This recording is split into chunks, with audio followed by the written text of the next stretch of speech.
Olá, pessoal. O assunto da nossa aula de hoje é aritmética computacional. E aí nós vamos falar sobre números inteiros e números de ponto flutuante. A primeira coisa que a gente vai falar é sobre números inteiros, ok? Que é a aritmética do mundo ideal, como eu costumo brincar. Primeira coisa que vocês precisam compreender é que dentro do computador, em termos de unidades de processamento, dentro do processador em si, dentro da CPU, nós temos unidades especializadas em fazer contas envolvendo números inteiros e envolvendo lógica. Quando a gente fala de lógica, a gente está falando das operações básicas da lógica clássica, como AND, OR, NOT e as derivadas, né? XOR, NOR e assim sucessivamente. Números inteiros são números que 0, 1, 2, 3, 4, os naturais, né? E os números negativos. Então, quando a gente está falando agora aqui de aritmética computacional envolvendo números inteiros, nós vamos necessariamente falar sobre uma notação que talvez alguns de vocês ainda não conheçam, que é a notação de complemento a 2, é a notação que o computador utiliza para representar números inteiros. Então, se você assistiu aquela aula anterior na qual nós tratávamos números sem sinal, agora nós vamos expandir esse conceito envolvendo números com sinal também.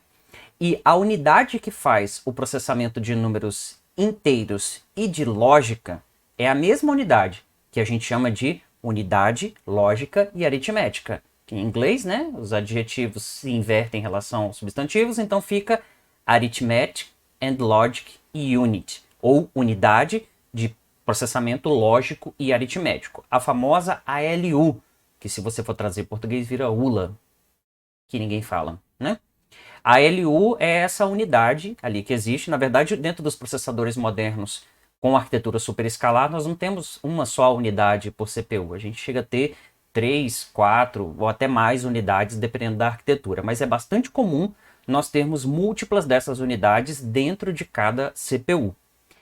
Só que aí quando você analisa números de ponto flutuante, que são os números que têm vírgula, eles até poderiam fazer essas contas com números inteiros, porque conforme nós vamos estudar aqui, quando a gente analisa que um número de ponto flutuante, na verdade, ele tem uma parte inteira, uma parte fracionária, um expoente, a gente poderia trabalhar com essas unidades, com essas contas dentro da unidade lógica e aritmética. E na verdade era assim, lá no comecinho dos processadores da era PC, ok? Só que isso é uma operação muito lenta de ser feita e, sem dúvida alguma, se a gente tivesse assim até hoje, você pode ter certeza que o processamento de números com vírgula, números de ponto flutuante, seria muito pior do que é hoje. Então, lá desde o 486, ok? Nós temos uma unidade especializada dentro do processador para trabalharmos apenas com ponto flutuante, que é o objeto de nosso estudo nessa segunda parte dessa aula de hoje. Essa unidade, Float Point Unit, ou unidade de processamento de ponto flutuante, ela opera exclusivamente sobre números de ponto flutuante e eu costumo brincar que ela era a mitocôndria dos computadores, né? Se você não entendeu, eu não sou professor de biologia aqui, mas enfim, ela era uma unidade separada, com praticamente uma vida própria, a gente chamava ela de coprocessador matemático, e que pouco tempo depois, poucos anos depois, já no 486, a Intel, na época líder, né, no mercado, resolveu incorporar essa unidade dentro dos processadores e desde então nós temos todos os processadores, mesmo os mais simples, não tão simples quanto processadores que eu coloco, sei lá, no micro-ondas, mas os processadores mobile, processadores desktop, diversas classes de processadores, têm unidades específicas para fazer contas com números inteiros, que é a ALU, e unidades específicas para fazer ponto flutuante, operações de ponto flutuante, que é a FPU. Okay? E, como eu falei, para inteiros existem múltiplas dessas unidades e para ponto flutuante também. A depender da arquitetura, 2, 3 ou até 4 dessas unidades por CPU. Tudo bem? Então, lá no final desse curso de arquitetura e organização de computadores, a gente estuda Assembly. E eu gostaria que vocês se lembrassem daquilo que a gente está falando aqui hoje, que essas unidades são unidades separadas. E se elas são unidades separadas, eu preciso de instruções para lidar com números inteiros e com lógica, e instruções separadas para lidar com ponto flutuante. Então, quando eu explico para você que uma determinada instrução trabalhando com números inteiros, não adianta só eu trocar os valores e ela vai trabalhar com ponto flutuante. Não é assim que funciona dentro do computador. Na unidade no dia a dia, quando você trabalha com programação, você não faz muita distinção entre isso, né? Se você está numa linguagem tipo a linguagem C, basta você declarar como float ou como double uma determinada variável e usar o sinal de mais, ou sinal de menos, sinal de multiplicação, como você trabalharia com qualquer outro número inteiro. Só que internamente você precisa compreender que o computador, no caso o compilador nesse caso, ele vai verificar se eu estou trabalhando com o número de ponto flutuante, ele vai gerar instruções de baixo nível para ponto flutuante. E se eu estiver trabalhando com números inteiros, ele vai usar as instruções relativas a números inteiros. Só não compreendi isso muito bem. Calma, só guarda isso que eu falei, que ao longo dessa disciplina você vai compreender melhor o que eu estou dizendo. Um ponto importante também é que, dependendo do momento que você está vendo esse vídeo, se você já ouviu falar na máquina de von Neumann ou não, a máquina de von Neumann ela especifica que existe uma unidade lógica aritmética, mas ela não especifica que existe uma unidade de ponto flutuante. Na época que isso foi definido, isso não existia, né? E eu só quero que vocês entendam que um possível computador, que tem apenas a ALU e não a FPU, ele consegue fazer contas envolvendo ponto flutuante, desde que eu desmembre as operações. Só que é um tipo de operação muito lenta de ser feita desse jeito, e mesmo que seja possível. Tudo bem? Então vamos falar de números inteiros, e aí, ao falarmos de números inteiros, a gente precisa falar das representações existentes para números inteiros. A primeira das representações, que é a mais simples e a mais trivial de ser compreendida, é uma representação chamada sinal-magnitude. A representação sinal-magnitude, se você tirar o primeiro bit, o bit da esquerda, da extrema esquerda, né? O restante que fica é exatamente aquilo que a gente já aprendeu de como representar números inteiros no computador sem sinal. Então tudo aquilo que você viu antes da base binária se aplica aqui. E o que a gente faz então para esse número que a gente aprendeu, que não tinha sinal, passar a ter sinal, se nós usarmos essa representação sinal-magnitude? A gente reserva o primeiro bit para sinal. Simples assim. E a convenção, eu digo que é uma convenção porque eu não vejo muita lógica em cima disso, é só uma definição mesmo. É que se eu coloco o primeiro bit de sinal como sendo 0, ele significa positivo. E essa convenção, ela se mantém em diversos lugares onde eu preciso trabalhar com um sinal. Lá em ponto flutuante nós vamos dizer que 0 para sinal também representa número positivo, ou sinal positivo. E 1 representa o sinal negativo. Memoriza isso. É assim, ok? Então, por exemplo, se a gente tem aqui 18, ok? Pensa só em 18, esquece esses dois primeiros dígitos binários, dois primeiros bits. Você vê que é a mesma coisa. 18 é formado pelo quê, professor? Por 16 mais 2, né? 16 mais 2 dá 18. 16 aqui, 2 elevado a 4, né? 2 elevado a 0, 2 elevado a 1, 2 elevado a 2, 2 elevado a 3, 2 elevado a 4. 2 elevado a 4 é 16, mais 2, 18. E aí, se eu coloco o 0 aqui na frente, ele é o mais 18. Se eu coloco 1, ele é o menos 18. Pronto, fim da aula. Quem dera, né? Essa representação é uma representação bastante trivial pra gente e parece ser a mais apropriada, só que ela não é. Ela não é e sequer é usada, se você quer saber. Ela é uma representação bastante complicada do ponto de vista computacional, meu povo, porque ela tem dois zeros e ela não obedece a algumas propriedades que seriam muito interessantes que esses números tivessem. Quando eu falo que ela tem dois zeros, é só você parar para pensar que escrever zero, colocar tudo zero aqui, e você tem o 0 com tudo 0 e o 1 com tudo 0. Aí você cria um estranho conceito que não existe de menos 0 e mais 0. Cuidado não confundir lá com as aulas de cálculo, tá bom? Se você já aprendeu cálculo, que a aproximação de um determinado limite lá pela direita ou pela esquerda seria a aproximação pelo lado negativo, pelo lado positivo, não tem nada a ver com isso. Aqui, se esse mais 0 e esse menos 0 existissem, é como se eu tivesse um 0 do lado dos números positivos e um 0 do lado dos números negativos. A gente sabe que isso não existe. Ah, professor, mas então tem dois zeros e acabou a história. Pois é, mas tem uma série de operações que o computador faz que ele precisa verificar se o resultado deu 0. Numa situação como essa, ele teria que fazer duas coisas. Ou teria que verificar se deu mais 0 e um menos 0, ou teria que sempre desprezar o primeiro bit e verificar o restante. Isso não é legal. Não é legal para o computador mesmo. Essa representação ela traz esse problema. E eu acabei que eu perdi um número aqui, né? Eu estou usando dois números, dois padrões binários diferentes para mais 0 e para menos 0, quando na verdade eu precisava de um só. Então, essa representação ela tem uma série de problemas e eu só falei por uma questão de didática, tá bom? Aí nós entramos na famosa representação de um complemento a 2, que ela é fácil se você compreender certas coisas nela, mas a princípio você como ser humano vai falar assim, poxa, podia ser a outra, né? Mas essa representação agora, ela é muito melhor para o computador do que a representação do sinal magnitude. Nessa representação, pessoal, eu tenho um número de n bits como sendo definido como o complemento em relação a 2 elevado a n. Quando eu falo complemento, é o seguinte, pensem em 2 elevado a n, onde n é o número de bits. Nós temos, sei lá, n igual a 8 bits. 8 bits é um determinado padrão de número bem conhecido. 8 bits seria 2 elevado a 8, dá 256 valores.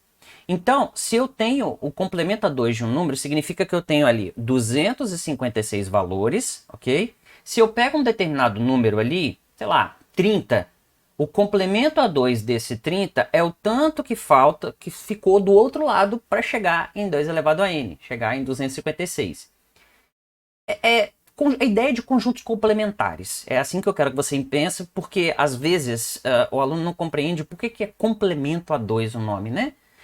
Analisa todo o conjunto dos números inteiros, binários ali, né, de 8 bits. Eu tenho 256 valores diferentes, porque 2 elevado a 8 é 256. 256 valores diferentes. Se eu pego um determinado número, o restante que sobra, ok? Em relação a 2 elevado a n, no nosso exemplo 256, é o que nós chamamos de complemento a 2 desse número. E a gente vai entender como é que a gente trabalha com essas unidades, ok? Não temos duplo zero aqui, que coisa interessante, né? Não tem o mais zero e o menos zero, só existe o zero onde todo mundo é zero. Olha que legal, olha como é que a coisa fica legal. O zero onde todos os bits são zero, faz mais sentido que seja o zero, né? E quando é 1 e tudo zero? Calma que você vai chegar lá. Eu quero que você compreenda esses números olhando para eles, porque eles têm uma lógica muito interessante visual. Não sei, eu tento passar para meus alunos isso. Pensa aqui, olha, está começando de zero, tudo bem? Está todo mundo vendo aqui, ele está começando de zero e aqui eu estou usando um exemplo de 8 bits para facilitar, tudo bem? Então, o 1 é o que você espera que seja mesmo, ó. 1, 2, 3, né, que é 2 mais 1, e assim sucessivamente. Esses 3 pontinhos quer dizer que a gente vai chegar até esgotar as combinações aqui onde todos são 1 e o primeiro continua sendo 0. Este número, no nosso exemplo de 8 bits, ele é o 127. Na verdade, a gente pode generalizar esse número como sendo 2 elevado a n menos 1, menos 1. Calma lá que você vai entender. Se eu estou trabalhando com 8 bits, 2 elevado a n menos 1 é 2 elevado a 7, ok? 2 elevado a 8 é 256, 2 elevado a 7 é 128. Menos 1, 127. É como se eu pudesse dizer que a metade dos números fica para inteiros positivos, incluindo o zero. Sim, se eu cheguei aqui a 127, se você contar com o zero, você considera que esse subconjunto aqui dos números positivos mais o zero tem 128 valores, ou 2 elevado a n menos 1. E o restante dos números negativos também tem esse mesmo tamanho, de 2 elevado a n menos 1, de, portanto, 128 valores. Só que, como o zero está dentro dos números positivos, pela convenção que foi feita aqui, ele vai até 127. 2 elevado a n menos 1, menos 1. Onde o menos 1, o primeiro menos 1 que eu falei, está lá em cima do expoente, e o segundo menos 1 que eu falei está ali subtraído o resultado dessa exponenciação. Tudo bem? Então ele vai até 127, ou mais 127. Só que o extremo negativo dele é o menos 128. Calma lá que a gente vai falar desse caso especial. E aí, quando você começa a olhar para esse número aqui, ó, e ver que ele chega a mais 127, Se você adicionar um número a mais, onde você tentaria em tese, porque não é possível nesse nosso exemplo, chegar ao 128, seria 1 seguido de vários zeros. Se eu estivesse trabalhando com números sem sinal, tudo bem, esse seria o 128. Mas agora eu estou trabalhando com números com sinal na representação de complemento a 2. Então o próximo número é o extremo negativo. Não travou não, entendeu? É o extremo negativo. Então a gente começa 0, 1, 2, 3, até a metade dos números possíveis para aquele intervalo, menos 1, mais 127. O mais 128 não existe, ele estoura a representação. E aí o que nós temos que fazer então? Ir para menos 128. É isso mesmo que eu estou falando. Ele vai para menos 128, onde é o 1 seguido de vários zeros. E de cara você já observa uma coisa muito interessante aqui dessa representação. É que o primeiro bit, continua representando o sinal. Continua representando o sinal negativo. E o restante não corresponde à nossa representação sinal magnitude, né? Não corresponde à nossa representação, que nós olhamos isso aqui, é como se isso aqui fosse o nosso menos zero. Pois é, isso não existe aqui. Este número é o menos 128. Aí, à medida que eu vou adicionando mais um, por exemplo, o próximo número aqui, que seria 1, 0, 0, 0, 0, 1, ele seria o menos 127. E à medida que eu vou adicionando, aqui eu tenho menos 3, aqui eu tenho menos 2, aqui eu tenho menos 1, e eu volto a ter o zero. Então, ó, começa tudo zero, sobe, vai até a metade dos números, ok? Seria o nosso exemplo mais 127. Aí é o máximo. Se eu adicionar mais um em binário, eu vou para o extremo negativo. No extremo negativo, eu tenho menos 128, nesse nosso exemplo de 8 bits, menos 128. E à medida que eu vou subindo, eu volto para o zero novamente. Tudo bem? Para a gente calcular o complemento a 2 de um determinado número, basta a gente subtrair esse número, como eu falei, de 2 elevado a n, sendo que n é um número representado, a quantidade de bits, de números representados por n bits, por 8 bits, por 10 bits, por 16 bits. Um outro método, que é um método que eu considero mais tranquilo, se eu tenho um determinado número aqui e eu quero encontrar o espectro positivo ou negativo dele, né? Então, por exemplo, vamos supor que eu tenho menos 3 aqui. Desculpa, o mais 3. O mais 3 na base 10 é esse número aqui em binário de complemento a 2. Ok? O que eu tenho que fazer para achar o menos 3, professor? Eu tenho que inverter bit a bit esse número. Então, tudo que é 0 vira 1 e tudo que é 1 vira 0. E aí eu vou somar 1. Aí eu tenho este cara. Este cara é o menos 3 na base 10. Então presta atenção. Olhou para um determinado número em complemento a 2 e viu que o primeiro bit é 0, despreza esse cara e lê o restante do número como você já aprendeu para números sem sinal. Então, olhou, tem 0 no começo, leia o número normalmente como você leria um número sem sinal. Tudo bem? Agora, o número começa com 1. Não interessa quantos uns ele tem ou zeros ele tenha depois. Começou com 1, ele é negativo. E é mais difícil para a gente ler um número negativo olhando para ele aqui, ó, e olhando depois para o restante.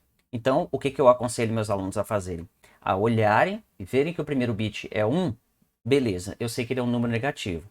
Eu vou fazer o complemento a 2 dele, o complemento de 2 dele, que é a operação que eu faço para chegar do outro lado, para eu obter o módulo dele, ou o espectro positivo dele. Então, por exemplo, se eu encontro esse número aqui, e aí eu faço a inversão bit a bit de todo mundo, né? Aí tá tudo 0, esse aqui dá 1, esse aqui dá 0. E aí eu somo 1, cuidado, a inversão sempre soma 1, não interessa se está indo de positivo para negativo, negativo para positivo, é sempre somar, nunca subtrair, sempre somar. Eu vou chegar no mais 3. Se eu inverter todo mundo, somar 1, eu vou chegar no mais 3 novamente. Aí eu olhei e vi que é mais 3. Então o outro era menos 3. Não sei se você entendeu o que eu estou dizendo. É mais difícil você olhar para um número negativo em complemento a 2 e saber exatamente qual é. Não tem problema.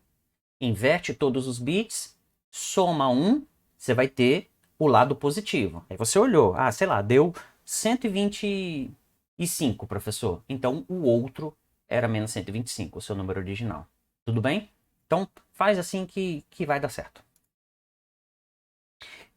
Em termos de casos especiais, lá na representação sinal magnitude a gente tinha o caso especial do duplo zero, né? E perdeu o número, que eu falei que a gente perdia porque a gente representava dois valores para o zero, enfim. Aqui nós também temos dois casos especiais, que não necessariamente são falhas ou são erros, eles são oriundos da própria situação que a gente definiu mesmo, que são consequências. A primeira das consequências é uma consequência bastante interessante, que é a inversão do zero. A inversão seria a parte do complemento a 2, né, do zero, complemento a 2 mais 1. Ela continua dando zero. Deixa eu mostrar para você.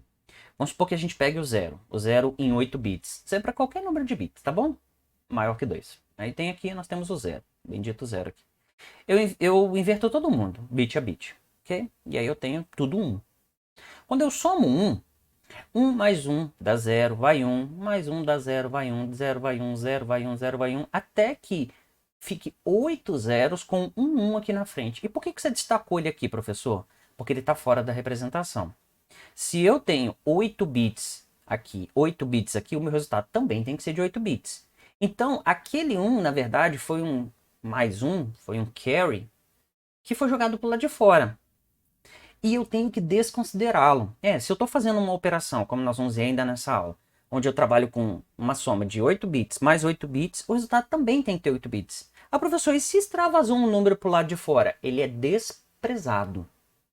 Sempre. Ele é desprezado. Somente o que está dentro da representação que é considerado. Então, olha que legal. Saímos de 0, invertemos, somamos 1, em tese daria um número a mais, só que esse número caiu fora da nossa representação e a inversão do zero, portanto, continua sendo zero. Show de bola, né? Enfim, já o caso 2 é um caso a se prestar atenção. Por quê? Porque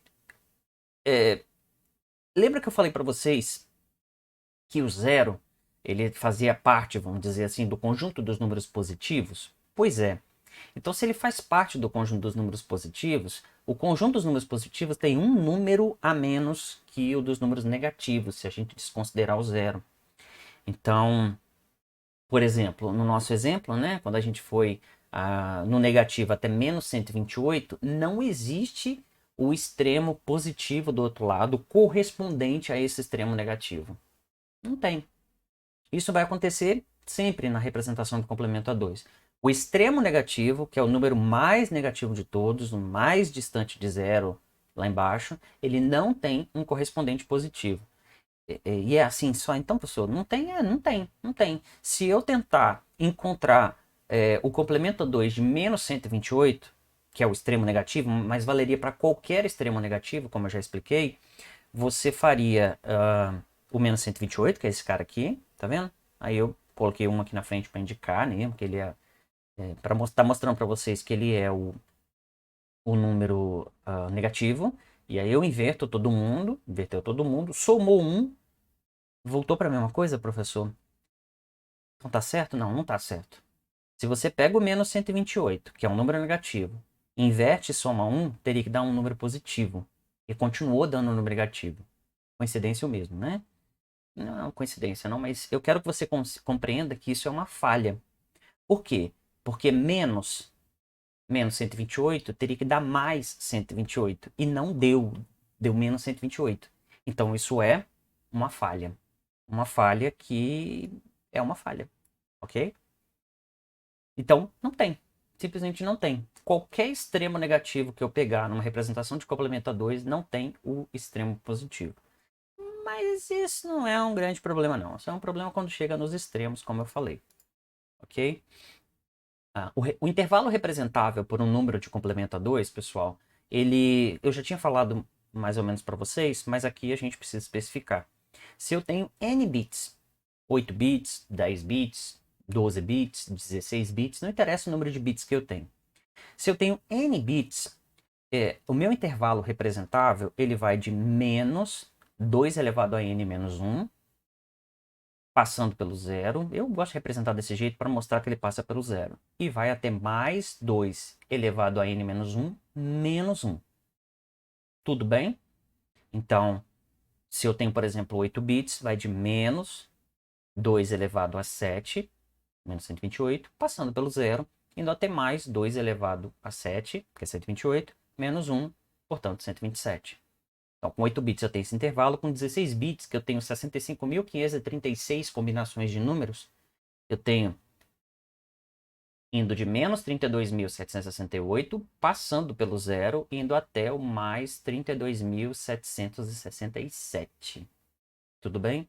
É sempre metade dos números menos 1, como eu disse na fórmula ali em cima. Professor, e se eu tenho um determinado número que ele está representado em 8 bits e eu quero representá-lo para 16 bits, o que eu tenho que fazer? Inicialmente você ia falar, não, completa com zero. O professor falou que é completar com zero essas coisas. Só que não é bem assim, ok? Na verdade, quando o número é positivo, o completar com zero à esquerda funciona de boas. Então você tem aqui, por exemplo, o 18, né? 16 mais 2, 18, representado em complemento 2, ok? Com 8 bits. Se eu for representar esse número com 16 bits, basta eu colocar tudo zero do lado de cá. Só que se eu tiver o menos 18, acredite em mim, esse cara aqui é o menos 18. Se tem dúvida, inverte todo mundo, soma 1, você vai encontrar o mais 18, portanto esse é o menos 18. Ok? Você tem que completar com uns aqui na frente. Sim, esse número é o menos 18 em 16 bits.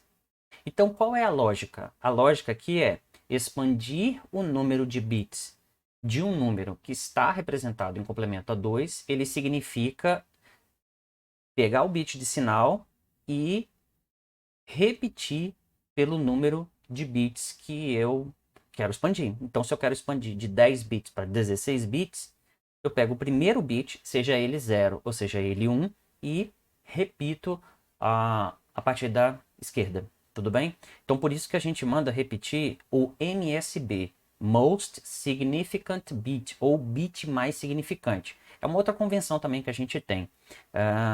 Quando o bit está mais à direita do número, ele é menos significante, ou menos significativo. E quando o bit está mais à esquerda do número, é a ideia de valor relativo. Ele é mais significativo. É por isso que algumas pessoas brincam e falam, você é um zero à esquerda, né? Sacanagem, né? Um zero à esquerda, ele não representa nada, né? Zero à esquerda. Coloquei um zero à esquerda, na verdade você pode falar, não, zero à esquerda está expandindo o número de bits da minha representação. Mas enfim, é porque à medida que eu vou adicionando valores diferentes de zero, né, colocando valores diferentes de zero nas casas mais à esquerda, esse número passa a ter uma significância muito grande, né?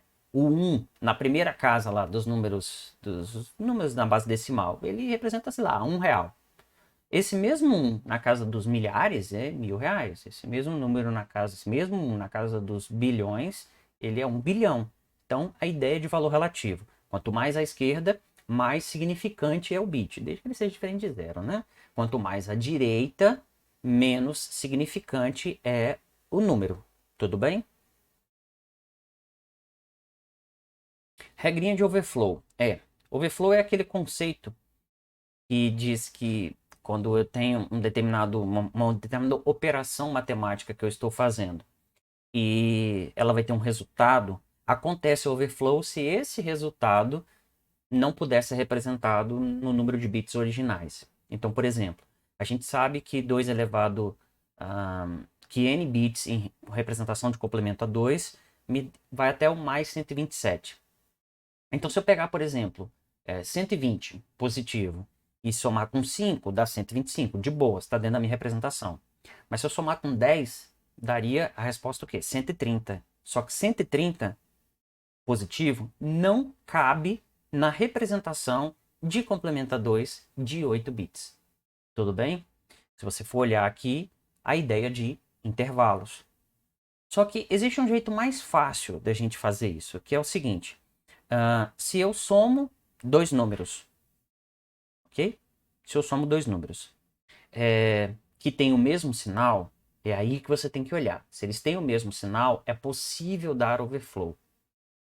Porque presta atenção, se eu tenho dois números com sinal e eles são positivos, a tendência é de crescimento. Se eu tenho dois números que são negativos, eu somo, a tendência é decrescer ainda mais em relação ao zero. Então, a tendência é do módulo do número aumentar. Quando os números têm sinais inversos, nunca irá dar overflow.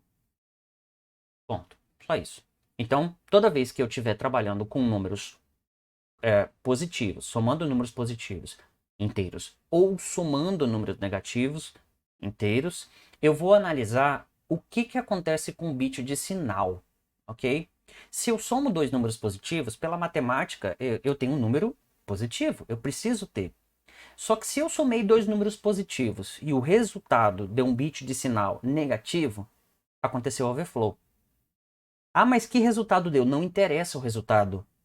O resultado precisa ser desconsiderado. Tem alunos que nas provas, alunos e alunas, né? Nas provas eles vão lá, faz a continha, aí verifica até a regra de overflow, mas verifica, né? Eu estou somando dois números positivos, o resultado deu negativo, e aí a pessoa coloca o valor em negativo. Não, não tem que colocar valor nenhum, porque aquele valor está errado. Ele está errado computacionalmente, ele está errado. Então, o que eu tenho que fazer? Somei dois números positivos. O resultado deu um número negativo, ou seja, houve uma inversão do bit de sinal, você simplesmente vai, sei lá, riscar ali em cima alguma coisa e vai colocar do lado overflow. Você não vai tentar interpretar esse número, porque esse número está errado. Ele está errado, ele precisa ser desconsiderado. Tudo bem? Tipo a sua calculadora, quando você faz alguma coisa, ela dá overflow. Algumas escrevem, sei lá, CE, eu acho, né? Computer error, alguma coisa assim, ou error só. Elas não tentam interpretar aquilo ali e vai falar, deu isso aqui, mas está errado. Não, ela só fala que deu erro. A mesma coisa acontece com números negativos. Se eu somo dois números negativos, ele tem que dar um número negativo. Então, se eu somo dois números negativos e ele deu um número positivo, aconteceu overflow. Tudo bem? Então, a regra de overflow é muito simples. Olhou para os números, eles têm o mesmo sinal, acende um alerta aí que pode ter acontecido overflow, ou pode acontecer overflow nessa operação. Então, o que eu faço? Olho os sinais dele. O sinal do resultado tem que ser igual ao sinal dos operandos envolvidos, ok? Então, se são positivo mais positivo, tem que dar positivo.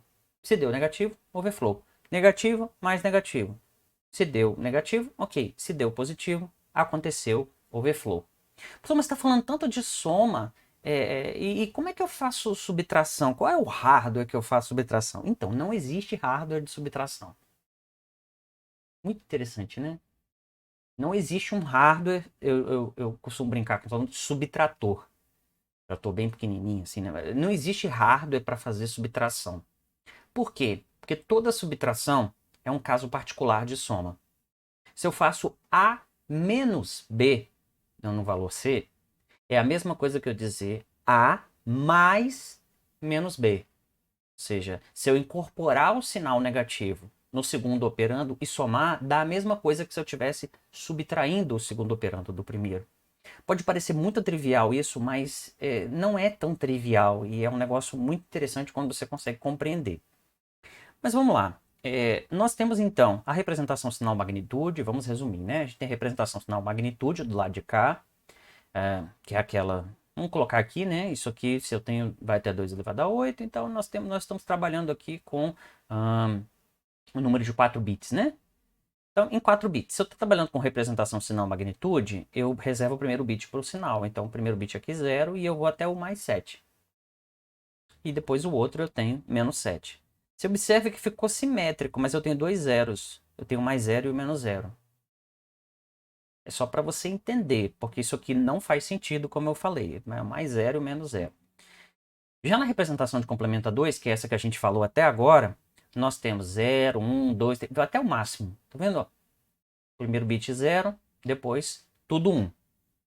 Se eu somar mais 1, seria o mais 8 aqui, né? Mas não tem mais 8. Por quê? Porque como foi para 1 do lado de cá, eu estou trabalhando com um número negativo. Então, ele é o menos 8. Somou mais 1, menos 7.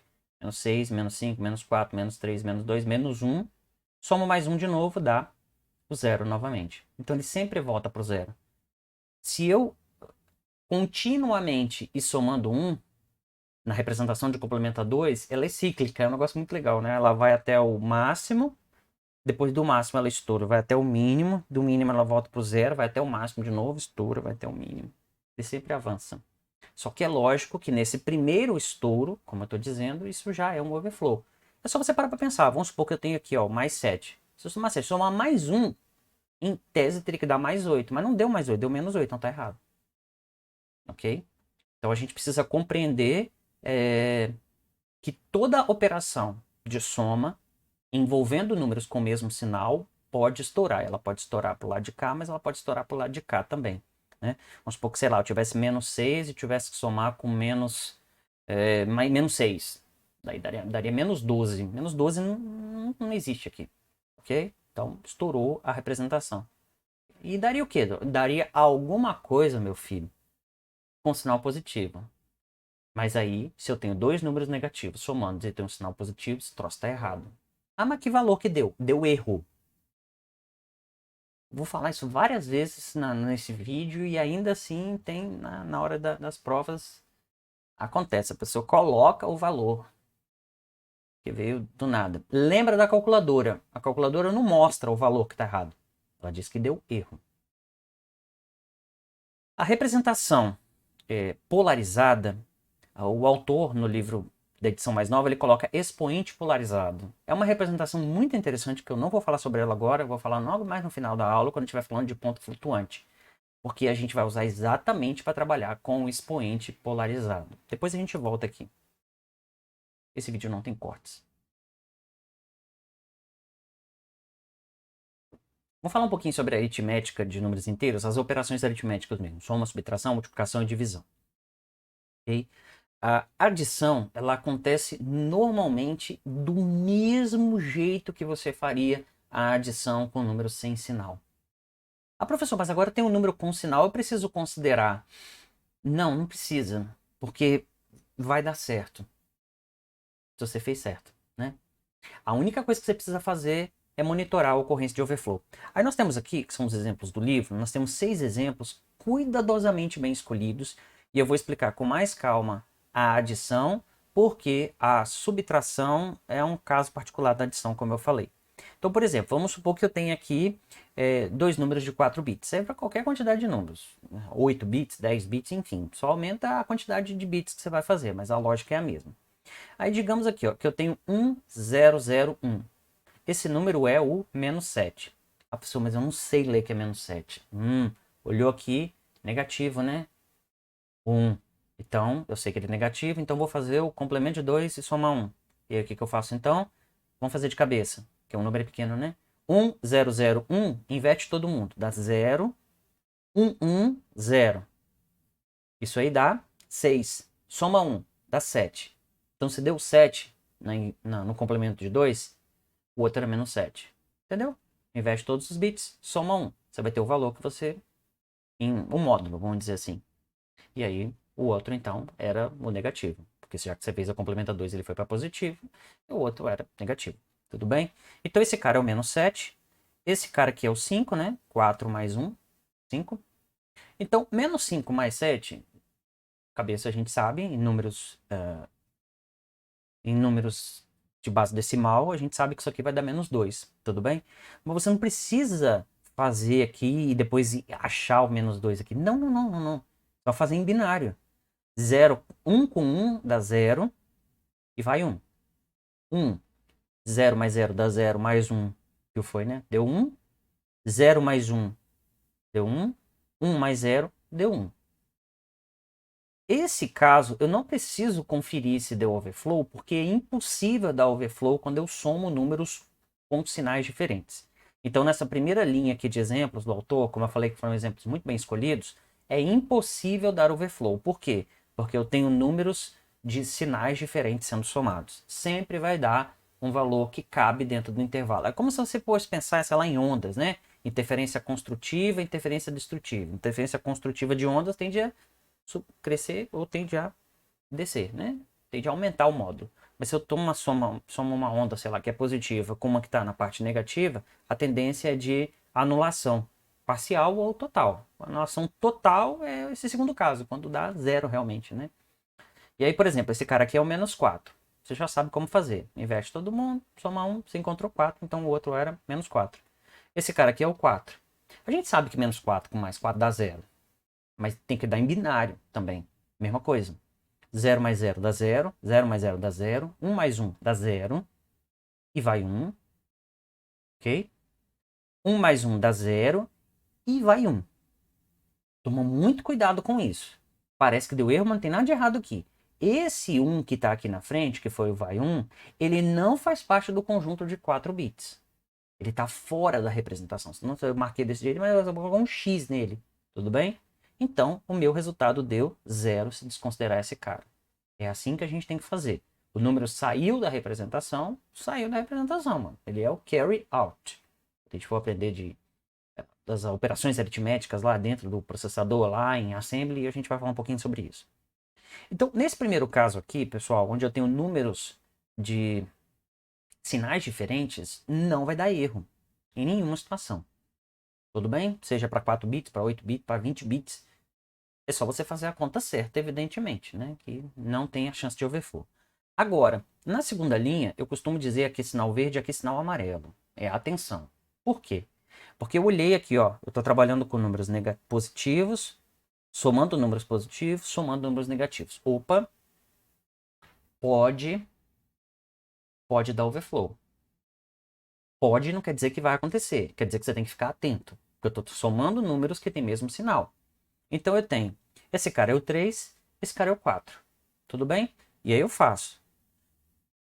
Não faz em decimal aqui, depois tenta ir para lá, não. Faz em binário mesmo e lê o resultado de binário para decimal. 1 mais 0 dá 1. 1 mais 0 dá 1. 0 mais 1 dá 1. 0 mais 0 dá 0. O que eu tenho que fazer agora? Antes de tentar ler o número. Sinais positivos, sinal positivo. Opa, não deu overflow. Sinais iguais, deu o mesmo resultado com o mesmo sinal. Esse cara, então, é o mais 7. E a gente sabe que o mais 7 está dentro da representação para 4 bits, envolvendo aritmética com números inteiros em complementadores, né? Esse cara aqui, ó, os dois são negativos. Opa, presta atenção, porque isso pode dar o quê? Isso pode dar overflow. O que eu tenho que fazer? Esse cara é o menos 4, esse cara é o menos 1. 0 mais 1, 1. 0 mais 1, 1. 1 mais 1, 0, vai 1. 1 mais 1 dá 1 e vai 1. Seria tipo 3, né? 3 que é 1, 1. Então eu tenho 1 e foi o mais 1 para o outro lado, lá de fora. Esse 1 que foi para o lado de fora, que saiu da minha representação, ele saiu da minha representação. Eu tenho que trabalhar com o outro restante. Então aqui, ó, eu tenho 4 bits aqui, eu tenho 1, que é negativo, e eu estava somando dois números negativos, então podia acontecer o overflow? Podia, mas não aconteceu, então estamos de boa, ok? Então vamos para a nossa terceira linha agora. Eu estou explicando com muita calma para você compreender, tudo bem? Mas depois você vai fazer essas coisas mais rapidamente. Eu estou tentando ser didático só. Aqui, ó, sinais iguais, possibilidade de overflow. Só que agora aqui é um sinal vermelho, tá bom? Já estou dando spoiler para vocês porque vai dar overflow e a gente pode verificar isso facilmente. 5, 5 mais 4. 5 mais 4 eu já sei que de cabeça vai dar 9. Professor, e 9 não tenho mais 9 positivo aqui nesse negócio. Nem o negativo, né? Enfim, não tem. Então eu tenho 1 mais 1 dá 1. 0 mais 0 dá 0. 1 mais 1 dá 0 e vai 1. 1 mais 0 dá 1. Nossa, professor, bonitinho, certinho? Não, não mesmo. Dois números positivos, sinal, ó, alerta, deu negativo. Overflow. Sabe que ele não colocou aqui que isso aqui deu... Que número é esse cara? Que número é esse cara aqui mesmo? Esse aqui é o menos 7, né?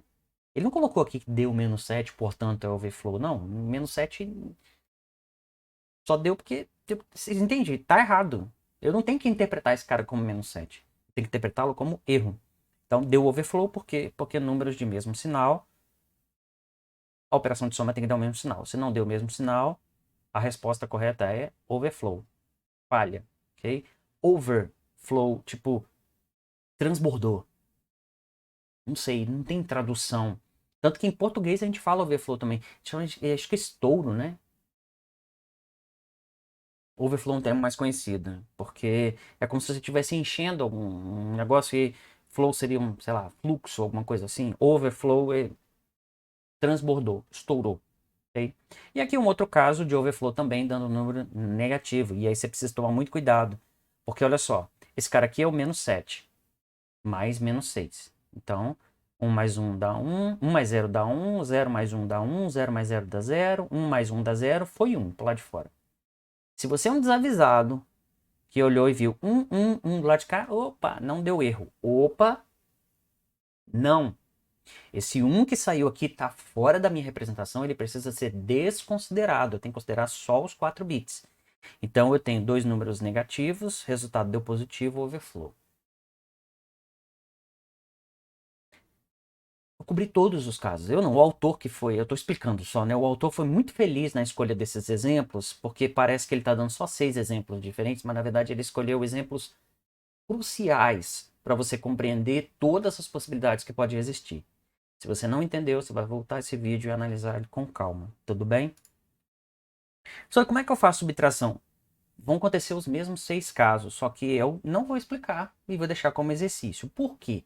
Porque eu quero que você compreenda que quando eu subtraio B de A, ou seja, eu faço A menos B, isso é a mesma coisa que eu fizer A mais menos B.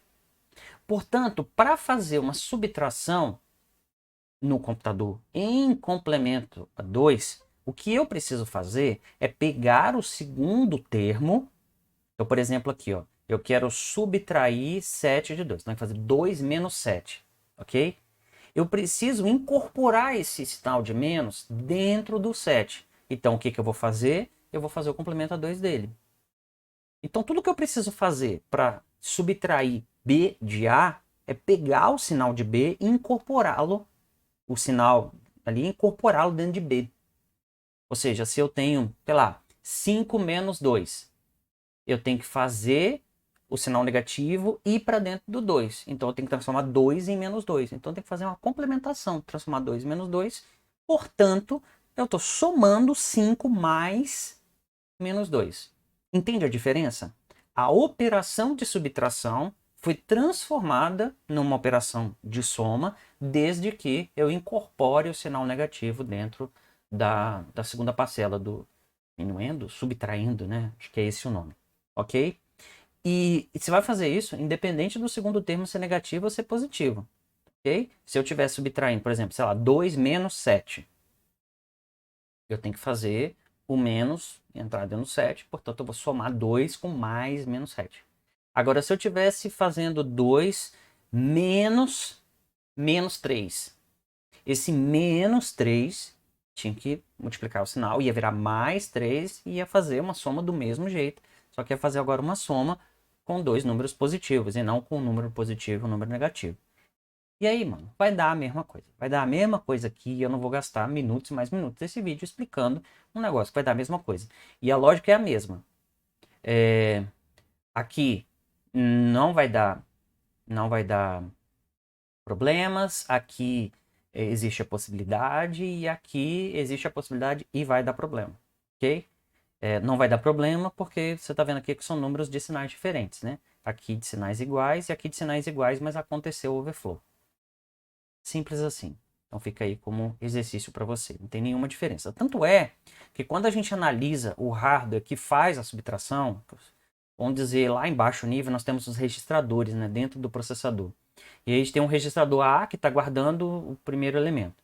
E o registrador B guardando o segundo operando, que eu vou fazer a conta, né?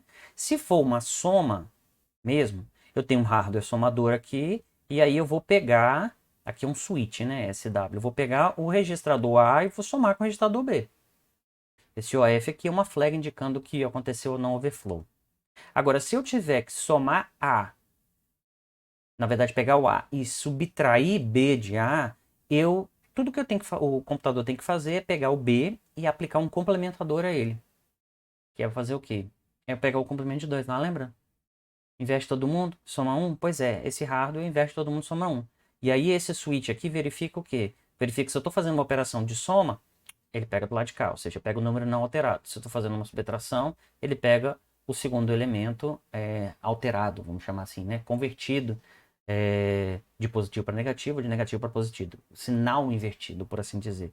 Então, no fim das contas, eu não tenho subtratores. Eu só tenho somadores. Viu? Entendeu? Tranquilo isso, né? Então, não preciso de hardware para subtração e hardware para adição. É tudo adição. Ok? E a multiplicação? Vamos lá. Então a gente começou a complicar, porque a subtração e a adição eu expliquei para vocês. Agora, a subtração, eu posso pensá-la. A subtração é uma operação complexa, desculpa, a multiplicação é uma operação complexa computacionalmente, tá, meu povo? E aí a gente precisa considerar o seguinte: se eu estou trabalhando com números com sinal é uma coisa, trabalhando com números sem sinal é outra coisa. Então, por exemplo, se eu estou trabalhando com números sem sinal, eu faço aquela multiplicação que a gente aprendeu lá no primário. Se eu pego aqui, estou multiplicando 1, 0, 1, 1 por 1, 1, 0, 1. 1 vezes 1 dá 1, vezes 1 dá 1, 1 vezes 0 dá 0, 1 vezes 1 dá 1, tá vendo? E é ainda mais fácil. Por quê? Porque quando eu multiplico, só tem zeros e uns. Se eu estou multiplicando por 1, eu estou repetindo aquela parcela, tá vendo? Ó, repetir aqui. E sempre deslocar, né? Lembra que você aprendeu isso? Se eu estou multiplicando por 0, eu estou colocando tudo zero, porque qualquer número multiplicado por 0 é 0, ok? Então, aqui deu a mesma coisa, porque estou multiplicando por 1, deu tudo zero, porque estou multiplicando por 0, deu a mesma coisa, estou multiplicando por 1, e depois eu somo todo mundo. E o que eu quero que você compreenda a respeito da multiplicação? A multiplicação é um negócio complicado, porque se eu estou multiplicando dois números de 8 bits, eu preciso de um registrador de 16 bits para guardar o resultado. Ok? Então, se eu tenho dois números, eu estou multiplicando esses números têm, sei lá, 8 bits ou n bits, eu vou precisar de 2n bits lá no final. Então, se eu tenho 8 bits, eu preciso de um registrador de 16 bits para guardar o resultado de multiplicação. Ok? Isso é um negócio muito curioso, que vocês vão entender as consequências disso somente lá no final do curso. Quando você estiver trabalhando com assembly e multiplicação. Aí você vai falar assim, lembrei da multiplicação lá. Então, quando a multiplicação é sem sinal, a gente faz de boas. Por quê? Porque a gente não está considerando sinal aqui. Mas se a multiplicação envolve sinal, tem duas formas de fazer. Uma forma que ela é fácil para a gente, que é que a gente aprendeu lá na escola, lembra? Quando a gente tem uma multiplicação de números que envolve sinal, eu desprezo o sinal e pego só o número positivo. Então, se eu tenho um número positivo multiplicado por outro número positivo, o resultado vai dar positivo. Se eu tenho um número negativo multiplicado por um outro positivo, eu tenho que tirar o sinal lá do negativo, fazer a multiplicação e depois aplicar a regra, que multiplicar sinais iguais dá o mesmo sinal, multiplicar sinais diferentes dá negativo. Então, multiplicar sinais iguais dá positivo, então menos vezes menos dá mais vezes mais dá mais, ou seja, o resultado dá positivo se eu estou trabalhando com a multiplicação de números de sinais iguais. E se eu tiver sinais diferentes, a regra diz matematicamente que o resultado dá negativo. Então, se eu tenho menos vezes mais vezes menos dá menos. Então, o que eu posso fazer? O que eu posso fazer é transformar os dois números em positivo, multiplicar e depois aplicar a regra da resposta. Para a gente isso é fácil, né? Mas para o computador, imagina, ele ter que fazer uma operação para achar o módulo, depois para achar o sinal. Isso é complexo computacionalmente. Por isso, existe um algoritmo chamado algoritmo de Booth, que esse algoritmo é um algoritmo computacionalmente mais leve, ele já faz a conta levando em consideração o sinal e ela simplesmente aparece ali no meio, né? Aparece, que eu quero dizer, como parte natural da operação. Só que por mais que ele seja muito mais leve computacionalmente de ser feito, para a gente entender é muito mais difícil. E assim, como professor, eu considero, tá lá no livro, tá? A explicação do algoritmo. Eu considero que esse tipo de conhecimento é desnecessário para você, a menos que você vá implementar esse tipo de coisa em hardware. A única coisa que eu quero que vocês entendam é que a multiplicação e a divisão de números inteiros, ela é bem mais complexa do que a soma e subtração, porque ela envolve esses hardwares que implementam esses algoritmos. Então, nós não vamos explicar aqui. Se eventualmente cair alguma multiplicação para vocês, vai ser uma multiplicação de números sem sinal. Tudo bem? E aí, você já sabe como é. E aquela ideia que eu falei, de quando eu estou multiplicando dois números de n bits cada um, eu vou ter que ter um número de 2n bits, ou seja, o dobro de bits para guardar o resultado, porque esse número pode e, na maioria das vezes, ele vai crescer. Mas o máximo que ele vai crescer é o dobro do número de bits. Tudo bem? Então nós não vamos estudar o algoritmo de Booth, mas você já está entendendo aí aonde é que vai a história. A divisão, se a multiplicação é complexa, a divisão fica mais complexa ainda, tá, mano? Ela é mais complexa do que a divisão é mais complexa que a multiplicação e é baseado num algoritmo chamado algoritmo de divisão longa. Se a gente não estudou a multiplicação, é aqui que eu vou ensinar a divisão para vocês. Volto a dizer, não é que eu estou cerceando vocês de um conhecimento. O conhecimento está no livro. Se você julgar, você, para sua vida, se acordou de manhã e falou assim, olha, eu vou aprender multiplicação e divisão de números de complemento 2 dentro do computador. Vai na fé. Vamos lá, eu posso te ajudar a compreender, se você quiser. Mas eu acho que não há necessidade, ok? Se um dia você for trabalhar com isso, se você, de repente, for trabalhar implementando esse tipo de coisa, ou que você que está me assistindo está se formando em engenharia ou qualquer coisa desse tipo, saiba que esses algoritmos existem. O algoritmo de divisão longa é o algoritmo que é utilizado, o algoritmo de Booth é o algoritmo que é utilizado para fazer multiplicação, levando em consideração já o sinal. Quando a gente fala de algoritmo, é porque isso pode ser implementado em hardware, né, de uma forma muito mais computacionalmente menos estressante, né? Uma computacionalmente mais leve.